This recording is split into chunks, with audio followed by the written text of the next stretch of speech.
tem outro ponto, gente. Marcos Duval. Marcos Duval é o tema da segunda-feira, né? Marcos Duval é o cara que se arrogou ser um fanfarrão da SWAT, um menzarrão, daqueles que manda prender e soltar, que manda matar, que atira primeiro, que pergunta depois. Não era? Marcos Duval que disse: Alexandre de Moraes vem me pegar. Você não é páreo pra mim.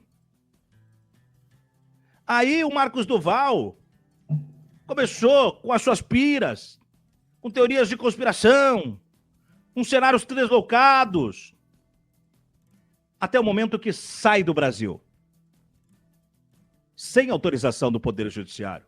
Argumenta que o Itamaraty sabia, o Itamaraty nega. Argumenta que Alexandre de Moraes sabia, o Alexandre de Moraes nega.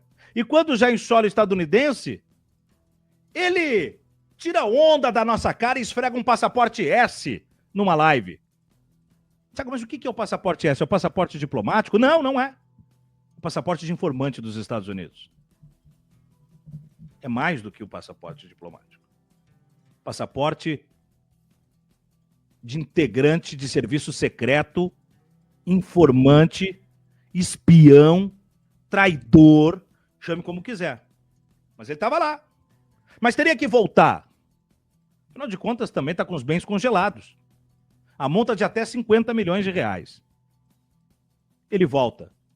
Desembarca hoje pela manhã em Brasília e quando desce no aeroporto, o senhor me acompanha até essa linha, Polícia Federal, tem um mandato para que o senhor, a partir de agora, faça o uso de uma medida cautelar, porque representa a fuga, o senhor vai ter que usar a tornozeleira eletrônica. Vem pro bonde da tornozeleira eletrônica, Marcos Duval. Vem pra tropinha do pombo. Vem pra turminha da canela elétrica. Da canela na tomada. Isso é coisa pra vagabundo. Porque o cara é tão vagabundo que, sendo investigado, não responde pelos crimes. Ele tem risco de fuga e tem que ser controlado para não fugir. Haja vista Bolsonaro, haja vista Marcos Duval, haja vista a Zambelli, que agora está lá gradeadinha. Haja vista Eduardo e neto de ditador, que mais cedo ou mais tarde vai pegar, o couro vai comer para essa gente. Pode estar agora debaixo da asa do Trump, mas o Trump não é eterno. E essa relação de amor e ódio, ela é facilmente dissolvível, como foi dissolvido o relacionamento de Trump e Elon Musk em menos de um semestre. É comensalista esta relação. Quando não mais servia aos interesses um ou do outro, um vai trair o outro e, ó, alguém cai. Essa gente vive disso. Eles sobrevivem sobre os escombros dos corpos do anterior. Anota aí. Anota o que eu vou falar. O neto do ditador vai trair Eduardo Bolsonaro. Ele foi sócio de Trump, ele vai salvar o corpo dele entregando Eduardo. Quando chegar a hora, vai ser assim que vai funcionar. E aí não bastasse a tornozeleira eletrônica, salário congelado, verba de gabinete congelada. Estou falando do Marcos Duval, né? Mais do que isso, Pix, redes sociais e cartões retidos.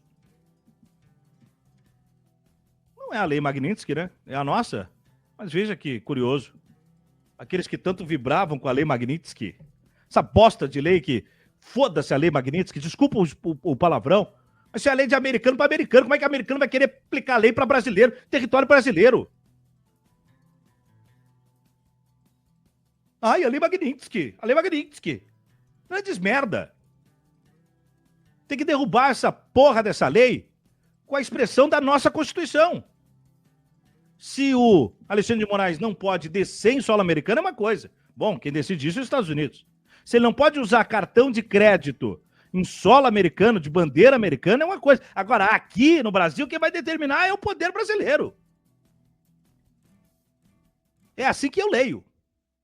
Inclusive, é a bela pergunta do Marcos de Paula aqui, com a bela bandeira da Palestina ilustrando seu perfil. Tiago, Visa e Master poderiam impedir operações do Xandão no Brasil? Creio que não, né? Veremos. Esse é o grande debate que está posto, Marcos. Nós não temos uma jurisprudência muito clara sobre isso, né? E o Pedro Serrano jurista tem falado sobre isso, porque o Bradesco já disse que atenderia o comando, né, da lei Magnitsky. E o Pedro Serrano entende que o Bradesco, se fizer isso, comete crime aqui no Brasil. E eu também entendo dessa forma. Eu leio da mesma forma que o Pedro Serrano. Porque se desrespeita a legislação brasileira para atender uma lei estrangeira, veja bem, ele diz o seguinte, ó. Se o Bradesco mantiver como decisão a declaração do seu presidente, que irá cumprir a sanção de Trump contra o ministro Alexandre, por conta de cumprir a lei, em verdade estará desobedecendo a Constituição e as leis brasileiras, devendo sofrer intervenção do governo federal. Em nosso país não há autoridade maior do que a nossa Constituição. Lei estrangeira nenhuma é superior a ela. A insubordinação do Bradesco a ela, se como anunciado, não deve passar sem reação das autoridades. Diz aqui o Pedro Serrano. Evidente que a situação dos bancos não é fácil. Estão no fio da navalha com essa sanção de Trump contra o ministro Alexandre. Mas a declaração do presidente do Bradesco só piora a situação. Obriga os defensores da soberania e da democracia a se contraporem a ele. Do que isso ajuda? E aí o Pedro Serrano fortalece aqui, ó. Ainda sobre a declaração do presidente do Bradesco, artigo 17 da LINDB. Depois eu vejo certinho que legislação é.